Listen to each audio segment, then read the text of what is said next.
Marcus Chen wiped the grease from his hands with a rag that had seen better days, squinting at the massive starship engine before him.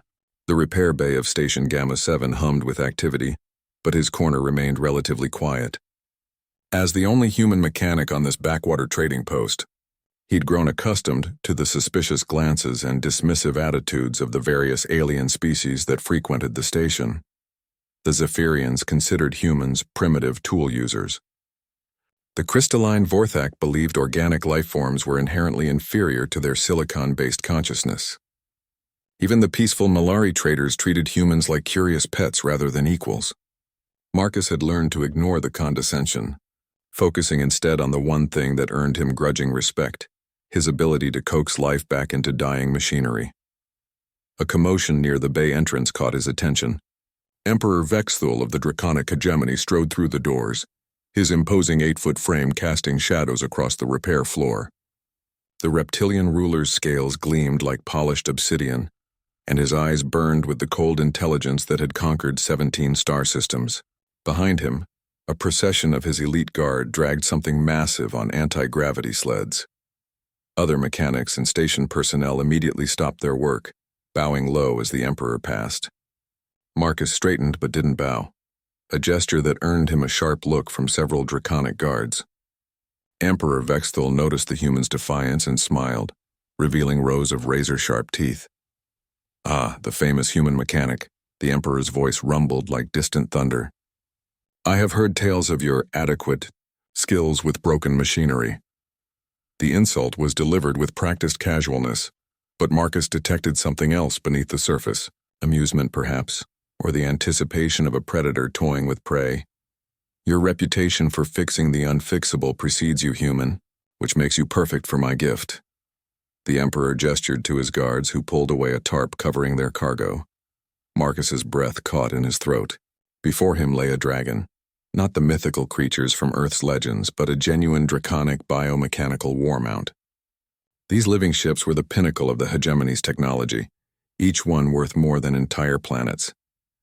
This particular specimen was magnificent even in its broken state, its organic hull shimmering with bioluminescent patterns that pulsed weakly like a dying heartbeat. "This is Cyrethnex," the Emperor announced, his voice carrying across the suddenly silent repair bay. "Once she was the pride of my personal fleet, a living weapon capable of traversing the void between stars, breathing plasma fire that could melt asteroids, and bonding with her rider through neural link." The dragon's massive eye, easily the size of Marcus's head, cracked open slightly, regarding him with an intelligence that seemed ancient and weary. Cables and mechanical interfaces were grafted along her flanks, while sections of her bioarmor showed signs of severe damage. "She was mortally wounded in the Battle of Kepler's Gate," Emperor Vexthul continued. "My finest bioengineers have declared her beyond salvation. The neural pathways are severed, her plasma generators are corrupted, and her cellular regeneration has failed. In short, she is dead in all but the most technical sense." Marcus approached the dragon slowly, noting the shallow rise and fall of her chest. Definitely alive, but barely. Diagnostic ports along her spine flickered with erratic patterns, and he could hear the labored wheezing of damaged respiratory systems. "She requires a mercy killing," one of the Emperor's advisors whispered.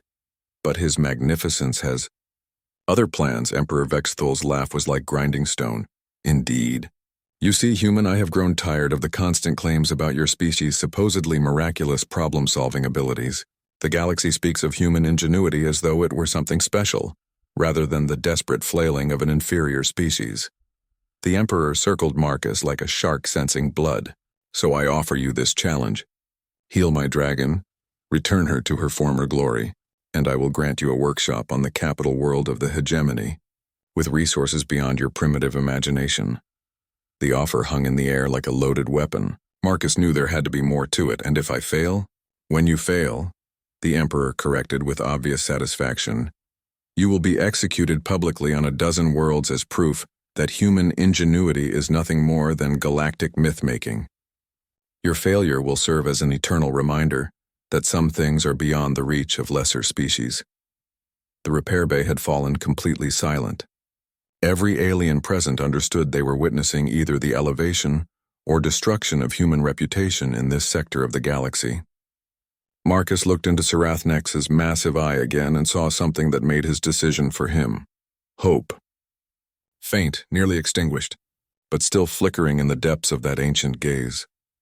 I'll need complete access to your bioengineering databases, Marcus said quietly. Emperor Vexthul's triumphant expression faltered slightly. He had expected immediate refusal or at least lengthy deliberation. You accept? I accept. The Emperor's smile returned, colder than before. Excellent.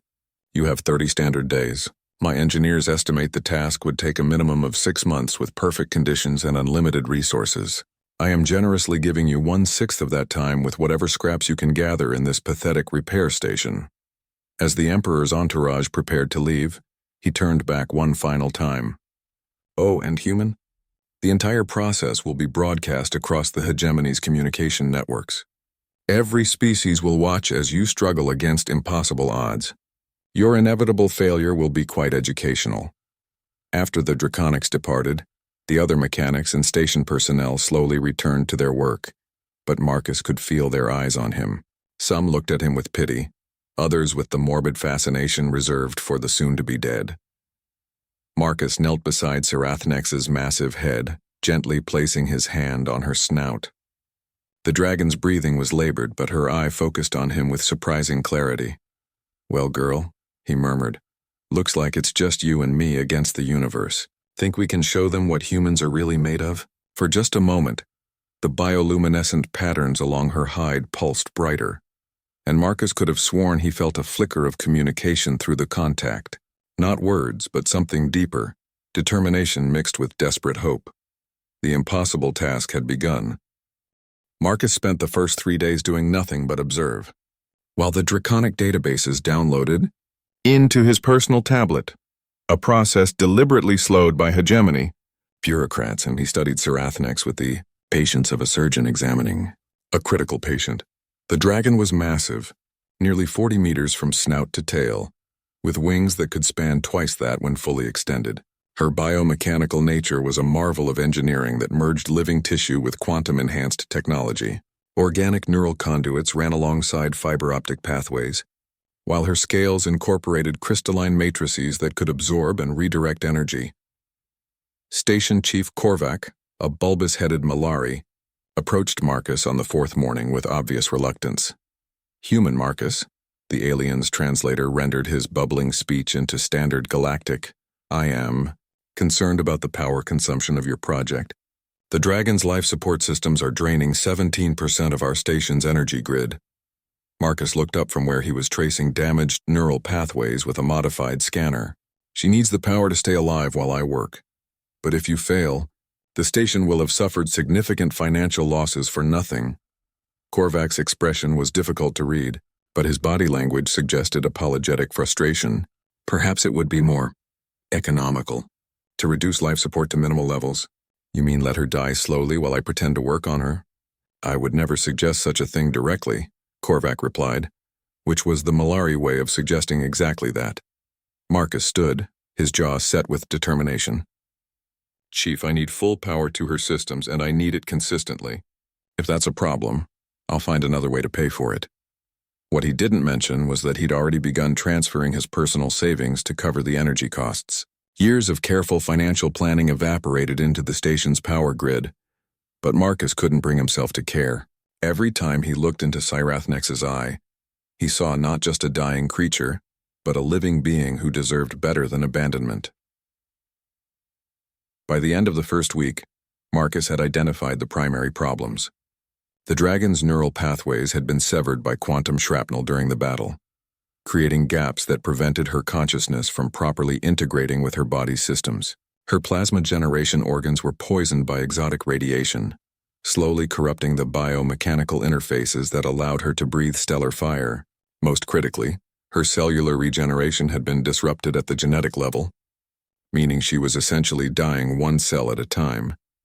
Any one of these problems would be considered impossible to solve by conventional standards. Together, they represented a puzzle that had defeated the hegemony's greatest bioengineers. Marcus smiled grimly as he began to understand why Emperor Vexthul had chosen this particular challenge. The Emperor wasn't just trying to humiliate humanity, He was trying to prove that some things truly were beyond mortal capability, using the death of his own dragon as the ultimate demonstration. The breakthrough came on day 9, not from advanced technology, but from Marcus's childhood on Earth. He'd been staring at Cyrathnex's neural mapping display, frustrated by the seemingly random pattern of damage, when he remembered his grandfather's farm. The old man had taught him about grafting, the agricultural technique of joining parts from different plants to create something stronger than either component alone. What if the solution wasn't to repair the original neural pathways, but to grow new ones? Marcus accessed the draconic bioengineering databases with newfound purpose. The information was vast and complex, but he began to see patterns. Dragon neural tissue was remarkably adaptable, capable of forming new connections when properly stimulated. The problem was that the hegemony's engineers had been trying to force the damaged pathways to regenerate exactly as they were before. Instead of repair, Marcus began planning reconstruction, working 18-hour days. He started preparing a series of neural bridges using a combination of synthetic polymers and cultivated dragon cells. The process required precise timing and delicate manipulation, skills he'd developed during years of repairing impossibly complex starship systems. Other mechanics on the station began to take notice. At first, they watched with the morbid curiosity reserved for impending disasters. But as Marcus's work progressed, their expressions shifted from pity to intrigue. Zethkar, a Vorthak engineer whose crystalline body clicked softly when he moved, approached Marcus on day 12. "Your methodology is unconventional," the alien observed, his voice sounding like wind chimes in a gentle breeze. Marcus didn't look up from the micro-surgical array he was calibrating. "Conventional methods already failed." "Indeed. May I observe your process?"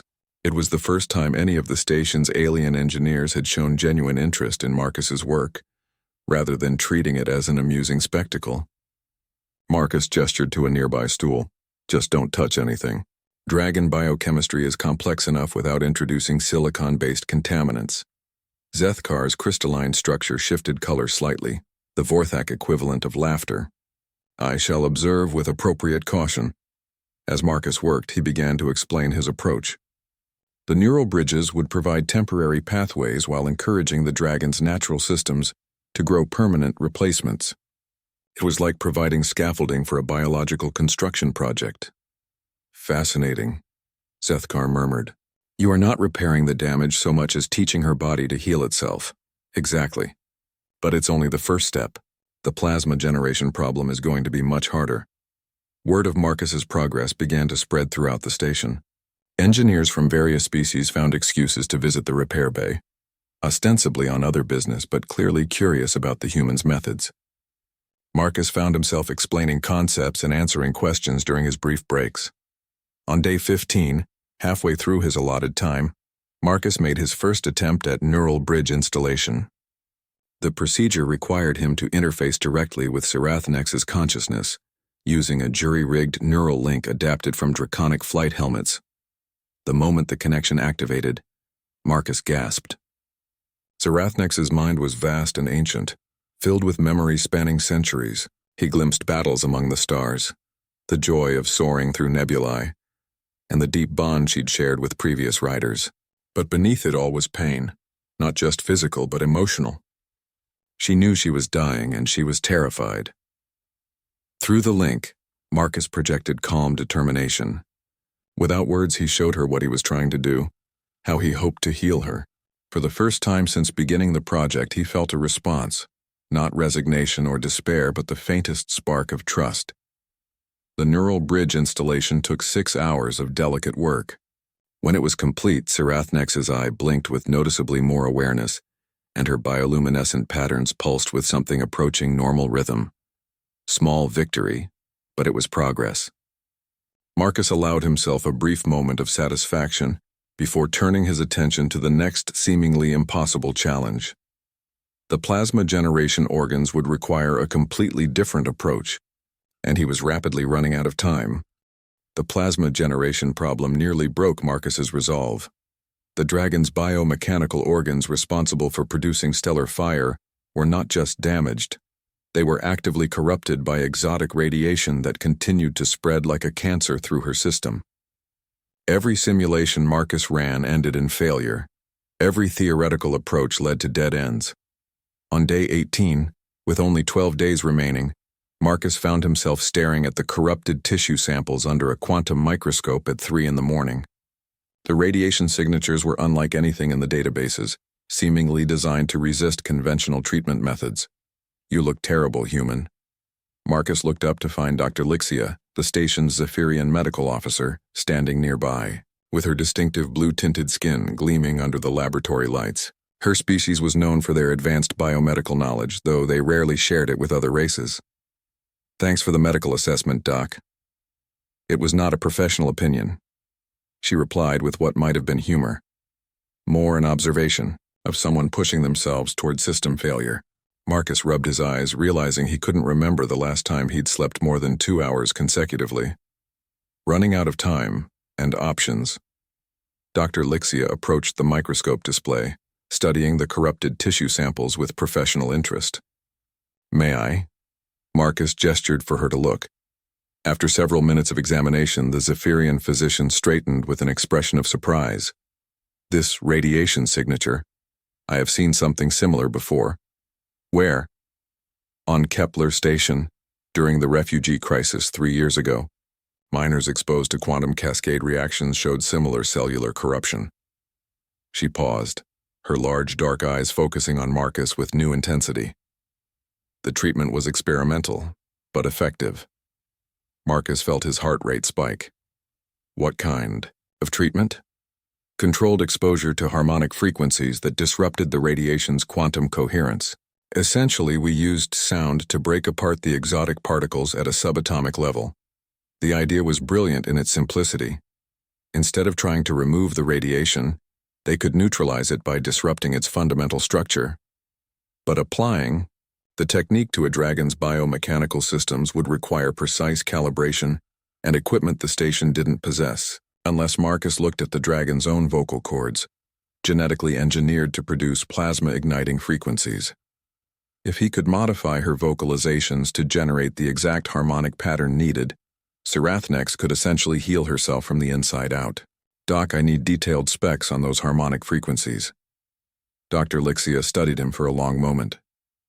"You are considering something dangerous, aren't you?" "Probably, but conventional wisdom has already failed. Sometimes dangerous is the only option left." The Zephyrian physician was quiet for several minutes, clearly wrestling with some internal conflict. Finally, she activated her personal datapad and began transferring files. "These are the frequency patterns we used.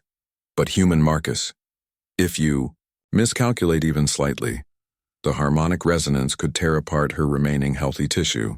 Marcus downloaded the data, his mind already racing through potential modifications. "Then I'll have to not miscalculate." The next 3 days blurred together in a haze of mathematical calculations and biomechanical engineering. Marcus had to essentially reprogram Sarathonex's vocal cords at the genetic level, then create a delivery system that could safely channel the harmonic frequencies throughout her body. The work attracted more attention from the station's diverse population. Engineers from multiple species began offering assistance, sharing specialized knowledge and equipment. Korvac quietly reassigned maintenance crews to provide additional power support. Even the normally aloof Vorthak collective contributed processing power for the complex calculations required. Marcus realized that somewhere along the way, his desperate attempt to save one dying dragon had become something larger. The various species weren't just watching anymore. They were actively hoping for his success. On day 22, with only 8 days remaining, Marcus was ready to attempt the harmonic treatment.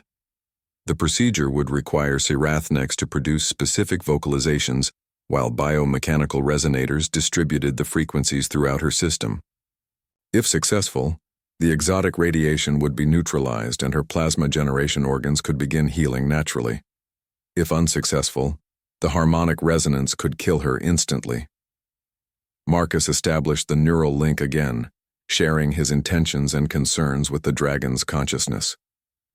Through their connection, he felt her acknowledgement and something that surprised him: eagerness. Sarathnex was tired of being helpless, tired of dying slowly. She wanted to fight back. The treatment began with low-frequency rumbles that vibrated through the entire repair bay. Gradually, Marcus increased the complexity and intensity of the vocalizations, watching readouts that showed the harmonic patterns penetrating deep into the dragon's biomechanical systems. For the first hour, nothing seemed to happen. Then Serath-Nex's plasma organs began to respond. The corrupted tissue samples started showing signs of cellular regeneration as the exotic radiation's quantum structure collapsed under harmonic assault. But the process was incredibly taxing. Through their neural link, Marcus felt the dragon's pain and exhaustion as her body fought to heal itself. Several times he almost terminated the procedure, but each time he sensed Serath-Nex's determination to continue. 6 hours later, the harmonic treatment was complete. The exotic radiation had been neutralized, and Serath-Nex's plasma generation. Organs showed the first signs of healthy function in months. It wasn't a complete cure. The organs would need time to fully regenerate, but it was genuine progress. More importantly, it proved that the seemingly impossible could be achieved through cooperation and unconventional thinking. As Marcus disconnected the treatment apparatus, he noticed that the repair bay had filled with observers. Aliens from across the station had gathered to witness the procedure, and their expressions showed something he'd rarely seen directed toward a human: respect. Zethkar's crystalline structure chimed softly. "Your species continues to surprise us, Marcus Chen." Dr. Lixia nodded agreement. The harmonic treatment was elegant. I had not considered using the patient's own vocal capabilities as the delivery mechanism. Station Chief Korvac approached with obvious excitement. "The entire procedure has been recorded for the medical databases. This technique could help thousands of radiation exposure victims across the galaxy." Marcus felt a moment of satisfaction, but it was tempered by the knowledge that his greatest challenge still lay ahead. The neural pathways were healing, and the plasma organs were regenerating, but Serath-Nex's cellular regeneration remained compromised. Without solving that final problem, she would still die, just more slowly than before. 8 days to accomplish what might be impossible, even by human standards. But as Marcus looked into Serath-Nex's increasingly alert eyes, he saw something that gave him hope. The dragon was no longer just surviving. She was beginning to truly live again. And that made all the difference in the universe. The cellular regeneration problem proved to be the most complex challenge yet. Unlike the neural damage or radiation corruption, this issue existed at the fundamental level of Serath-Nex's genetic code. The quantum shrapnel that had wounded her during battle had somehow disrupted the very instructions that told her cells how to repair and reproduce themselves. Marcus found himself studying genetic sequences that had evolved over millions of years, trying to understand patterns that the hegemony's bioengineers had declared irreparable. The dragon's DNA was a masterwork of natural and artificial evolution, incorporating crystalline memory storage, quantum entanglement communication systems, and regenerative capabilities that made her virtually immortal under normal circumstances. But normal circumstances didn't include exposure to weaponized quantum distortion fields. On day 24, with only 6 days remaining, Marcus made a discovery that changed everything. Hidden deep within the damaged genetic sequences, he found something unexpected: backup copies of the original regeneration instructions, stored in quantum-encrypted cellular memory banks. It was like finding a complete blueprint hidden in the ruins of a collapsed building. The information was there, but accessing it required breaking quantum encryption that had taken draconic scientists centuries to develop. Marcus stared at the data for hours, feeling both elated and frustrated. The solution was literally within reach, but he lacked the computational power to decrypt the quantum locks. Even with the station's combined processing capabilities, the calculations would take years to complete. Then Zethkar approached with an unusual proposal. "Human Marcus, I have been observing your work with great interest," the Vorthak engineer said, his crystalline structure shifting through various colors. "My people have developed quantum computational matrices specifically designed for breaking encryption." Marcus looked up from his calculations. "That's military-grade technology. Your government would never authorize its use for this project." "Perhaps not," Zethkar agreed. But what if the authorization were unnecessary? It took Marcus a moment to understand what the alien was suggesting. You're talking about stealing classified technology from your own people. I am talking about contributing to a historic moment. Zethkar's structure chimed softly.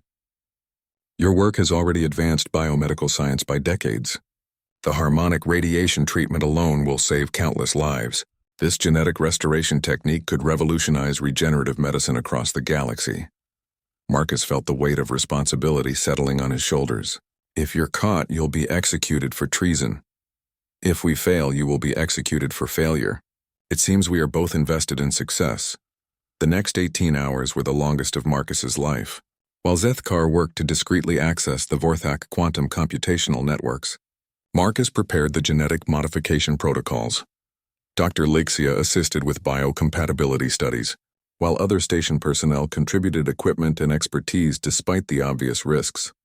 The entire operation had to be conducted in absolute secrecy.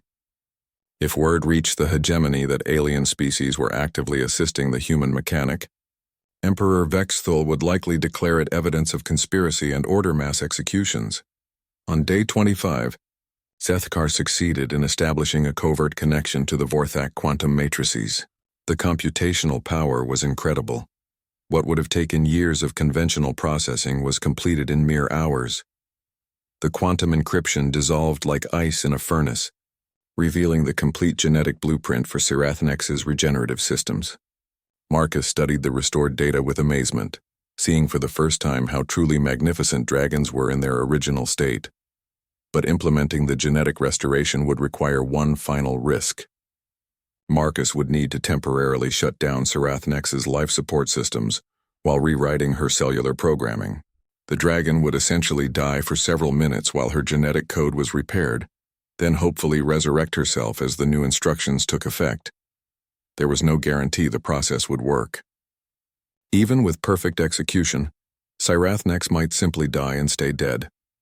Marcus established the neural link one final time, sharing his plans and concerns with the dragon's consciousness. Through their connection, he felt her response, not fear but gratitude. She understood the risks and trusted him completely.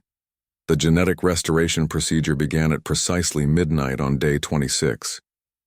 Marcus had chosen the timing carefully, knowing that most of the hegemony's monitoring systems operated on reduced sensitivity during night cycles. Working with surgical precision, Marcus began implementing the genetic modifications while Sirathonex's life signs gradually diminished. The dragon's massive heart slowed, then stopped. Her brain activity ceased. By every measurable standard, she was dead, but deep within her cells, the repaired genetic code was activating. Quantum encrypted instructions began rebuilding damaged cellular structures, while regenerative systems that had lain dormant for months slowly came online. The resurrection took exactly 4 minutes and 37 seconds. Sirathonex's heart suddenly thundered back to life, pumping revitalized blood through regenerated vessels. Her brain activity spiked to levels Marcus had never seen before, and her bioluminescent patterns blazed with renewed vitality. For the first time since arriving at the station, the dragon opened her massive eyes fully and lifted her head under her own power. The assembled observers stood in stunned silence as Sirathnex slowly raised herself to a sitting position. Her wings, which had hung limp and lifeless for weeks, stretched experimentally. Scales that had been dull and cracked now gleamed like polished armor. Most importantly, Marcus could feel through their neural connection that the dragon's consciousness was no longer clouded by pain and approaching death. Sirathnex was truly alive again, not just surviving but thriving. Station Chief Korvac was the first to break the silence. By the ancient stars, she's actually healed. Dr. Lixia checked her medical sensors multiple times as if unable to believe the readings. All biological systems are functioning within normal parameters. This is unprecedented. Zethkar's crystalline structure cycled through a rainbow of colors. The cellular regeneration rate is exceeding baseline specifications. She is not merely restored, she is improved. Marcus disconnected from the neural link and stepped back, suddenly feeling the exhaustion of 4 weeks' desperate work. But as he looked at Sirathnex, now fully alert and aware, he felt a satisfaction deeper than any professional achievement. The dragon turned her massive head toward him, and for a moment, Their eyes met. In that gaze, Marcus saw intelligence, gratitude, and something else. A bond forged through shared struggle and mutual trust. Cyrathnex lowered her great head until her snout gently touched Marcus's chest. The gesture was unmistakably affectionate, and through their fading neural connection he felt her wordless thanks. But their triumph was short-lived. As the celebration continued around them, Marcus realized they had accomplished something that Emperor Vexthul had declared impossible. In 2 days, when the deadline arrived, Marcus would have to present a fully healed dragon to an emperor who had wagered his reputation on human failure. The real test was about to begin. Emperor Vexthul arrived on day 30 with a fleet of 12 warships and an attitude of supreme confidence. The demonstration was to be broadcast across 17 star systems, showcasing what the Emperor expected to be humanity's greatest public humiliation. Marcus watched through the repair bay's observation windows as the Imperial fleet took position around Station Gamma 7. Each ship bristled, with enough firepower to reduce the station to atoms, a not-so-subtle reminder of what happened to those who displeased the draconic hegemony. Cyrathnex had spent the last 2 days testing her restored capabilities under Marcus's careful supervision. Her plasma generation organs were producing stellar fire at 112% of baseline specifications. Her neural pathways carried commands with lightning efficiency. Most remarkably, her cellular regeneration systems were operating at levels that exceeded even her original design parameters. The dragon was not simply healed, she was evolved. But Marcus knew that Emperor Vexthul would not be satisfied with mere technical success. The Emperor had staked his reputation on human failure, and admitting error was not part of draconic nature. There would be consequences regardless of the outcome. At precisely noon, Emperor Vexthul strode into the repair bay with his full entourage. The massive space had been cleared of other projects, leaving only Cyrathnex resting in the center like a monument to impossible achievement. Every alien on the station had found excuses to be present, while hidden cameras broadcast the scene across the galaxy.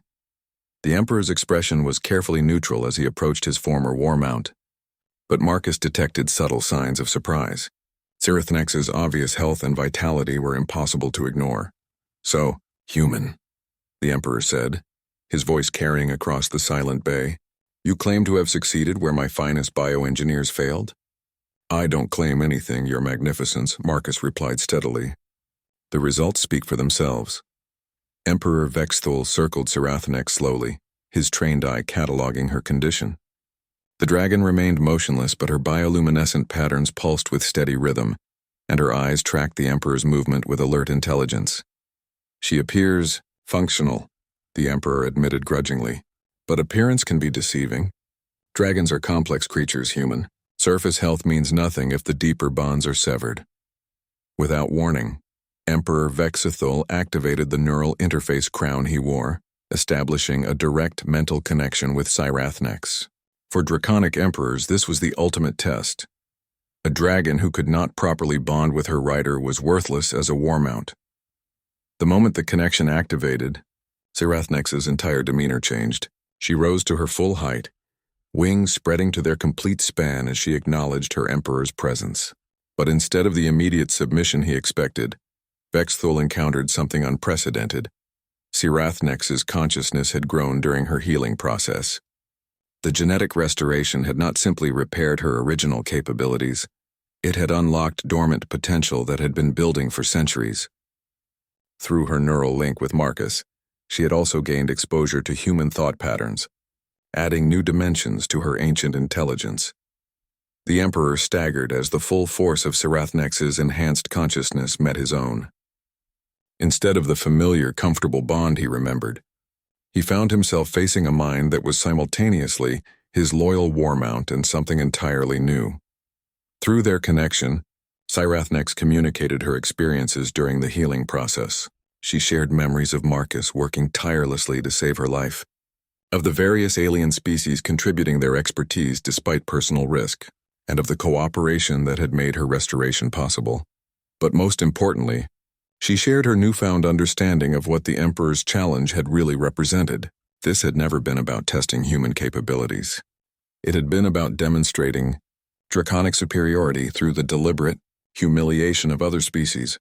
Emperor Vexthal's expression shifted through confusion, surprise, and finally something approaching fear as he realized the implications. His dragon was no longer simply a weapon to be commanded. She had become something unprecedented, a partner capable of independent judgment. The neural link held for nearly 5 minutes before the Emperor finally broke the connection. When he opened his eyes, his usual arrogance had been replaced by thoughtful uncertainty. "She is changed," he said slowly. "She's healed," Marcus corrected, "and perhaps that means she's more than she was before." The Emperor studied Marcus with new intensity. "You understand what you have done, human? You have not merely repaired a war mount. You have created something that has never existed before. I've helped a dying creature live again. Whatever she chooses to become is her decision." Sirathnex lowered her massive head toward Marcus, a gesture of unmistakable affection that sent shocked murmurs through the observing crowd. Dragons were not known for displaying emotion toward non-draconics, yet her behavior was clearly that of genuine fondness. Emperor Vexthal watched this interaction with growing amazement. "She has bonded with you. We worked together to save her life. I suppose that creates a connection," the Emperor's advisors whispered urgently among themselves. This development was beyond their ability to predict or control. A dragon who could form bonds with multiple riders, who could think independently while maintaining loyalty. Such a creature represented a fundamental shift in the balance of power. "The terms of our agreement were clear," the Emperor said finally. "You were to heal my dragon or face execution. You have succeeded beyond any reasonable expectation." Marcus felt a moment of relief, but it was tempered by the realization that his success had created new problems. Emperor Vexthal could not simply walk away from this demonstration without losing face. Yet honoring the original agreement would require admitting that humans possessed capabilities the hegemony had dismissed. However, the Emperor continued, "The broader implications of this success require consideration. A dragon who can bond with non-draconics represents a security risk that cannot be ignored." The threat was subtle, but unmistakable. Sirathnex had become too valuable and too dangerous to be left in human hands, regardless of who had healed her. Marcus felt Sirathnex shift behind him, her massive presence radiating protective instincts. Through their fading neural connection, he sensed her readiness to defend him if necessary. But before anyone could respond, Station Chief Korvac stepped forward with an unexpected announcement. "Your Magnificence, there is something you should know about this healing process. Human Marcus did not work alone." The Emperor's eyes narrowed dangerously. "Explain." Korvac gestured to the assembled aliens around the repair bay. Engineers from 7 different species contributed to this success. Forthak quantum computations, Zephyrian medical knowledge, Mockery organizational support. This achievement represents unprecedented cooperation across species boundaries. The implications hit everyone simultaneously. If the Emperor tried to claim ownership of Sirathnex or punish Marcus for his success, he would be insulting multiple species who had contributed to the dragon's healing. Some of those species commanded significant military and economic power within the galactic community. Emperor Vexthal found himself trapped by the very situation he had created. He had made this challenge public, broadcasting it across 17 star systems. The entire galaxy was watching his response to human success. His next decision would determine not just Marcus's fate, but the future of interspecies relations throughout the known galaxy. Emperor Vexthal stood in silence for long minutes, his reptilian features betraying none of the calculations occurring behind his ancient eyes. The repair bay remained perfectly quiet except for the steady rhythm of Sirathnex' breathing and the subtle hum of station systems. Finally, the Emperor spoke with carefully measured words. "It appears that this achievement transcends the simple terms of our original agreement." His gaze swept across the assembled aliens, acknowledging their contributions for the first time. "The restoration of Sirathnex represents a collaboration that deserves recognition." Marcus sensed the political maneuvering behind the Emperor's words. Vexthal was searching for a way to maintain dignity while adapting to unexpected circumstances. However, the Emperor continued, certain practical matters must be addressed. Sirathnex remains property of the draconic hegemony, regardless of who facilitated her healing. The statement triggered immediate tension among the observing crowd. Several alien engineers exchanged glances that suggested they had anticipated this response. Sirathnex herself provided the answer to the Emperor's claim. The dragon rose to her full height and, for the first time in months, spoke directly in the harmonic language of her people. Her voice resonated through the repair bay like controlled thunder, carrying meanings that transcended mere words. Even without understanding Draconic, everyone present recognized the significance of her statement. Dragons were sentient beings, not property, and Sirathnex was asserting her right to choose her own path. Emperor Vexthul's expression shifted through surprise, alarm, and finally a grudging respect. She claims independence, he translated unnecessarily. She acknowledges her heritage and loyalty to the hegemony, but asserts the right to honor debts of gratitude. Marcus stepped forward slightly. What does that mean, practically speaking? It means, the Emperor said with what might have been the first genuine smile Marcus had seen from him, that she chooses to remain bonded with you while maintaining her obligations to the hegemony, a dual citizenship, if you will. The solution was elegant in its complexity. Sirathnex would not abandon her people, but neither would she forget those who had saved her life. She would serve as a bridge between species, carrying messages and facilitating cooperation on a scale never before attempted. Dr. Lixia stepped forward from the crowd of observers. Your Magnificence, if I may suggest something. Her voice carried the careful diplomacy of someone approaching dangerous territory. This collaboration has produced medical advances that could benefit all our species. Perhaps there would be value in formalizing such cooperation. Zethkar's crystalline structure chimed agreement. The quantum computational techniques developed for this project have applications far beyond biomedicine. Joint research initiatives could advance multiple fields simultaneously. Station Chief Korvac nodded enthusiastically. Station Gamma 7 could serve as a neutral location for interspecies research cooperation. We have the facilities and the demonstrated ability to support complex projects. Marcus watched the Emperor's expression as the implications became clear. What had begun as a demonstration of human failure was transforming into an opportunity for the hegemony to lead a new era of galactic cooperation. Vexithul could either obstruct this development and appear backward-looking, or embrace it and claim credit for initiating revolutionary change. The Emperor's political instincts proved as sharp as his military tactics. An intriguing proposal, he said slowly. The hegemony has always supported the advancement of galactic civilization.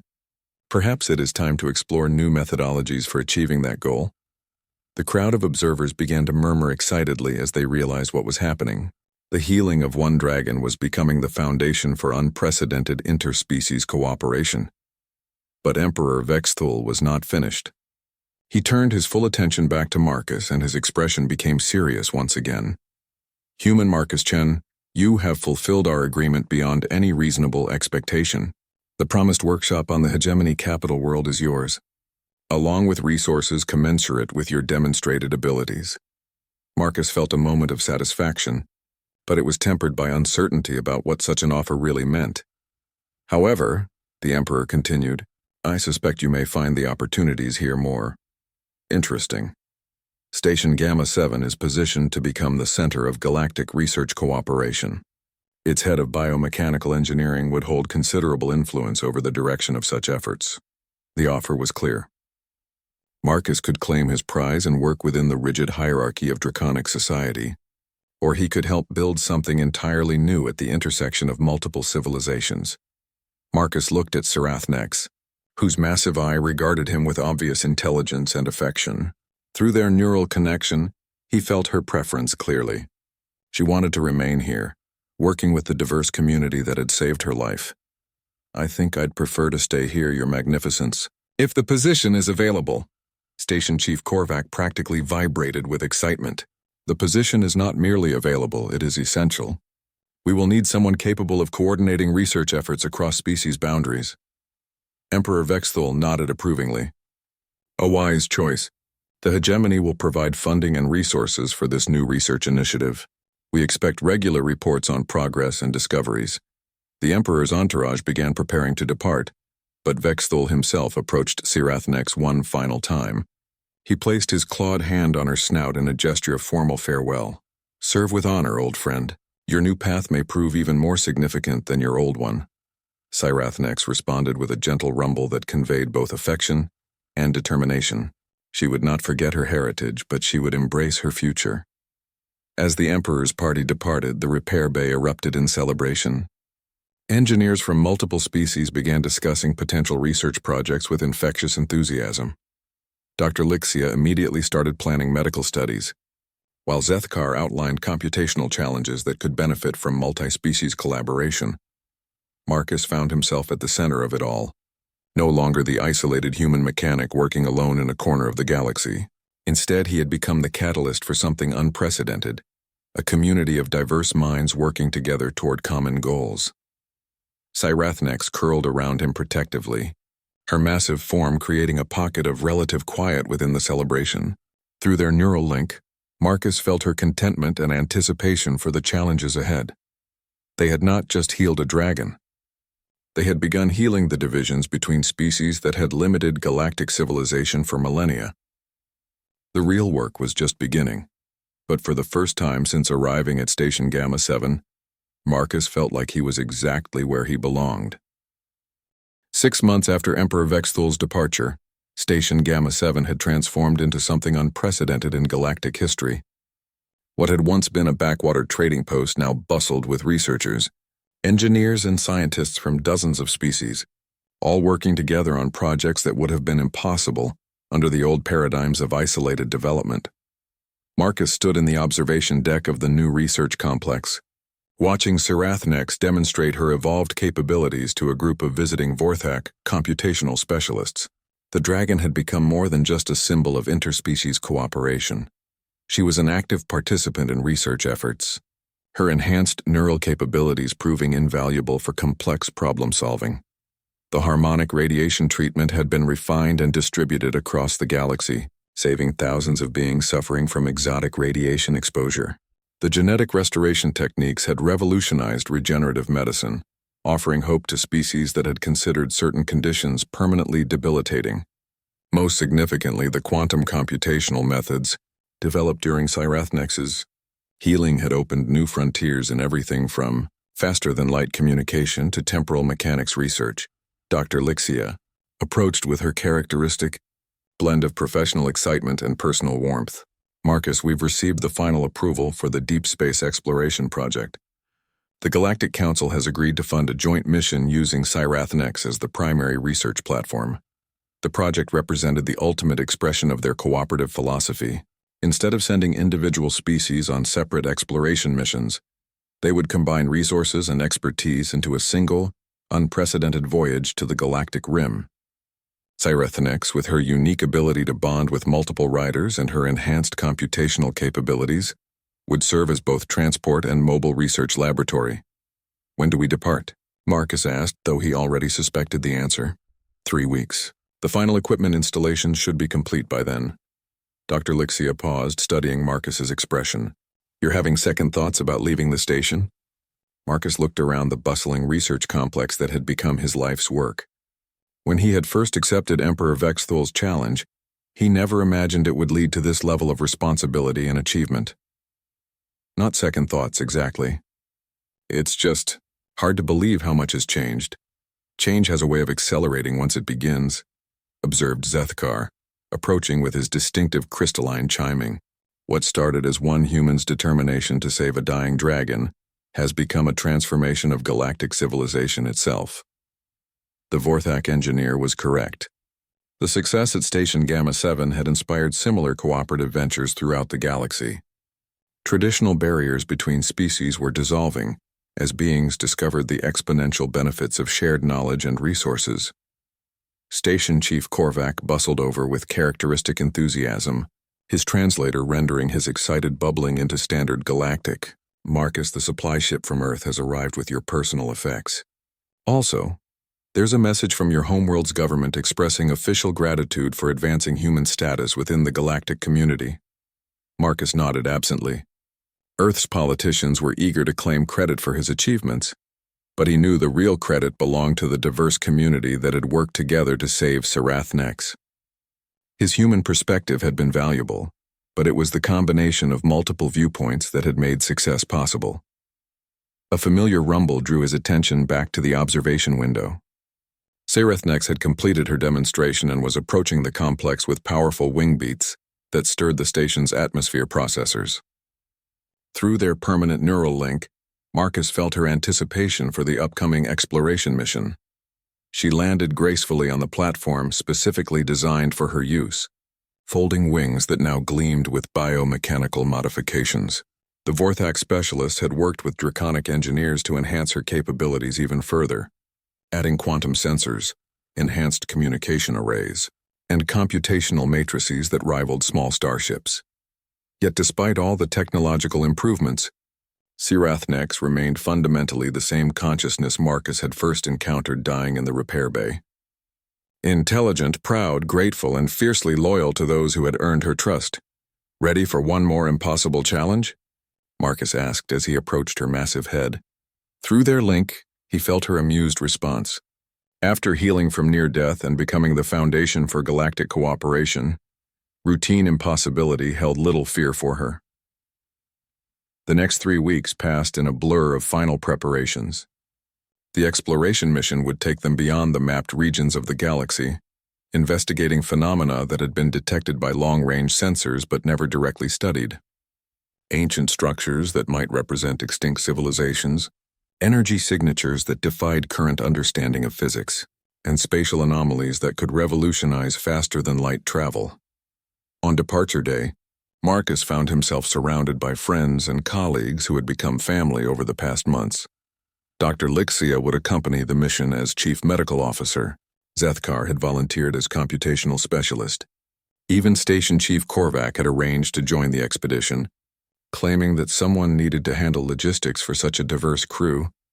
Emperor Vexthul himself had arrived to see them off, bringing with him a contingent of the hegemony's finest scientists. The Emperor, who had once sought to humiliate humanity, now served as one of the strongest advocates for interspecies cooperation. "You have exceeded every expectation I held," the Emperor told Marcus as they stood together, watching final preparations. "When I challenged you to heal my dragon, I sought to prove human limitations. Instead, you proved that limitations exist only in our willingness to accept them." Marcus looked up at Sarethnex, who was being fitted with the final pieces of exploration equipment. "We all proved that together. I couldn't have done any of this alone. Indeed, and that may be the most valuable lesson of all." As the departure time approached, Marcus took one last look around Station Gamma 7. The facility that had saved Sarethnex would continue operating as a center for research cooperation, training new generations of scientists in the collaborative methods that had proven so successful. The exploration mission itself was just beginning. They would spend years in deep space, investigating mysteries that had puzzled galactic civilization for millennia. But Marcus knew that whatever they discovered would be less important than how they discovered it. Together, combining the strengths of multiple species into something greater than the sum of its parts. Sarethnex spread her magnificent wings as the departure countdown reached its final moments. Through their neural link, Marcus felt her excitement for the unknown challenges ahead.